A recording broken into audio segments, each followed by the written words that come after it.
We can agree that basketball isn't as hard-hitting as the NFL or as confrontational as the NHL. Nonetheless, the NBA has had its fair share of unforgettable slugfests, and sometimes things get chippy pretty quickly because of the physicality of the game, which were, of course, all ignited by a masterful elbow strike to the face or a graceful cheap shot to the nuts. In this video, we'll look back on some of the infamous dirty plays and nastiest shots that were taken in NBA history. Before we begin, please like this video, subscribe to our channel, and hit the notification bell so that you don't miss out on other awesome videos. Larry Lambeer's complicated love affair.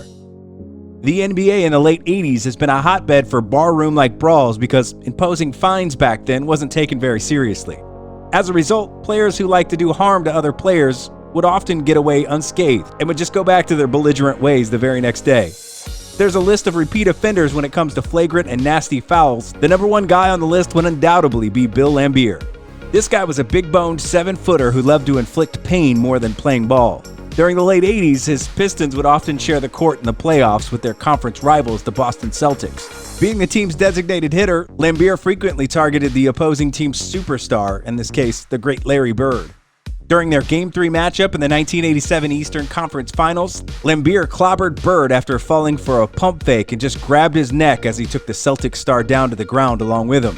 Bird retaliated with a right hook, and players from both teams got involved in a brawl that broke out. Moments later, Bird threw the ball to Laimbeer's face out of frustration, which led to the ejection of both players. In the aftermath of the brawl, Laimbeer was slapped with a $5,000 fine, while Bird was forced to pay $2,000.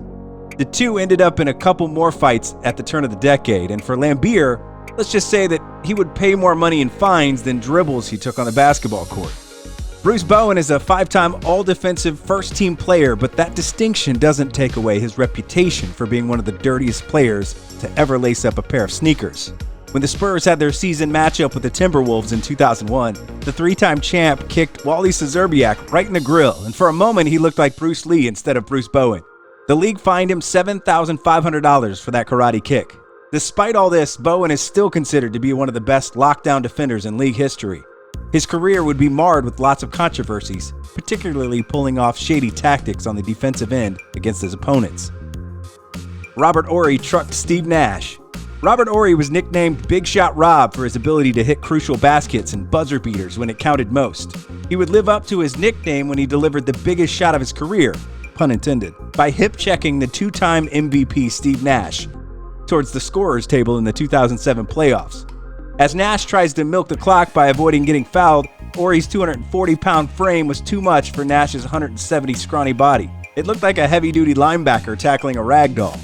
Before that game, Bowen already got suspended for kneeing Nash in the groin, and Orry just finished what his teammates had started. Dexter Pittman shoves Lance Stephenson in the neck. What else could go wrong in the dying seconds of a lopsided victory in the 2012 playoffs? Insert Dexter Pittman. Game 4 between Indiana and Miami was already in the books thanks to an impressive wire-to-wire showing by the Heat. Despite having the game in the bag, the Heat wanted to put the final nail in the coffin by sending a statement. You see, Lance Stephenson has been the perennial thorn in the side of King James throughout the series. So to put the lights out on Lance for good, the Heat tapped their underutilized big man named Dexter Pittman to do the dirty deed like a hired mercenary. As Stephenson trod the lane to get the offensive board, Pittman blindsided him with an unsuspected forearm that directly hit Stephenson's neck with almost 20 seconds left in the game. The NBA served him with a 3-game suspension for his disgusting demeanor.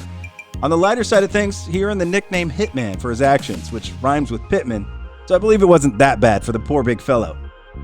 Melo's fight and flight. Our biggest hits tour continues, this time featuring the 10-time All-Star Carmelo Anthony. Just like the previous one, the incident happened in the garbage time of the Nuggets-Knicks season matchup in 2006. The Nuggets were headed for a blowout win in the Garden, but despite having a wide margin lead, the Nuggets starters were still inside the court, and let's just say that the Knicks guard Marty Collins didn't appreciate that. So when J.R. Smith nonchalantly drove up for a layup, Collins hacked him hard by the neck, which wasn't appreciated by the entire Nuggets locker room. Things went ugly at that point, and a brawl ensued just seconds after that.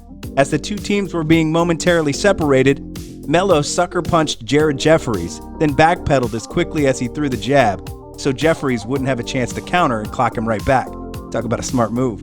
After the dust settled, 4 Knicks players were suspended for a total of 21 games, with Melo having 15 and JR with 10. The funny thing about this incident is that Melo would become a New York Knick when he got traded 5 years later. Raja Bell clotheslines the Mamba. Former shooting guard Raja Bell has established a solid reputation for being one of the hard-nosed perimeter defenders in the league history.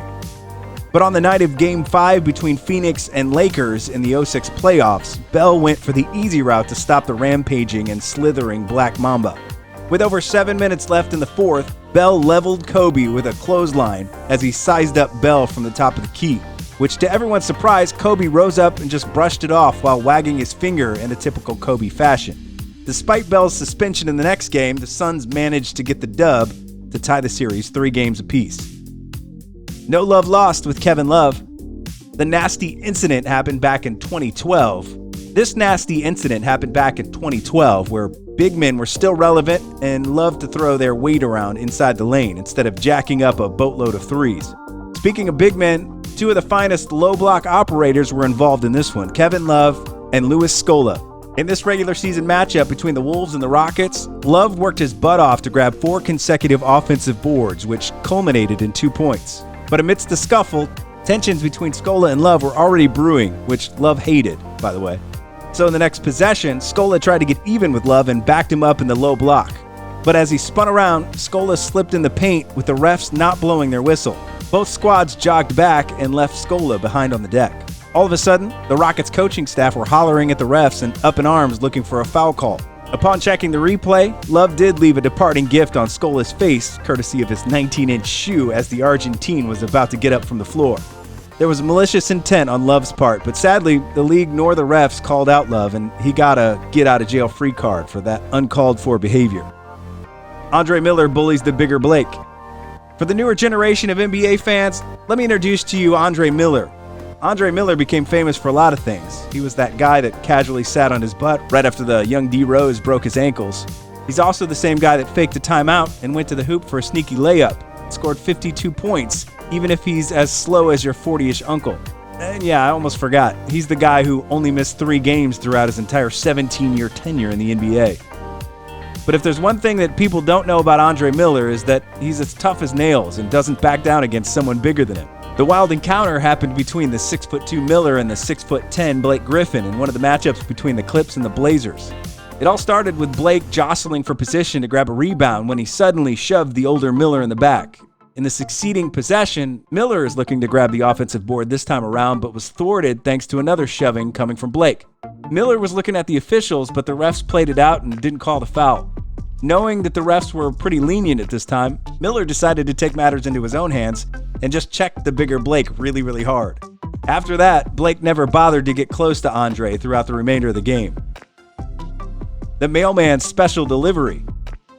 Known as the brains behind the Bad Boy Pistons, Isaiah Thomas got a taste of his own medicine when the Pistons traveled to Salt Lake City for one of their matchups back in 1991. With just 5 minutes gone in the first quarter, Karl Malone wasted no time to make a formal introduction to the Pistons point guard using his sharp right elbow when Thomas forayed inside the shaded lane, cutting Thomas above his left eye, which resulted in him needing 40 stitches to get fixed. His teammates stormed and confronted Malone, including the irate Chuck Daly, who had to be restrained at the time. In the end, Malone was fined $10,000 for the cheap shot, and the NBA suspended him for 1 game. Meanwhile, Isaiah continued lamenting over the incident and claimed that he could have been killed with that lethal elbow, which is pretty ironic coming from the chief orchestrator of the Jordan rules.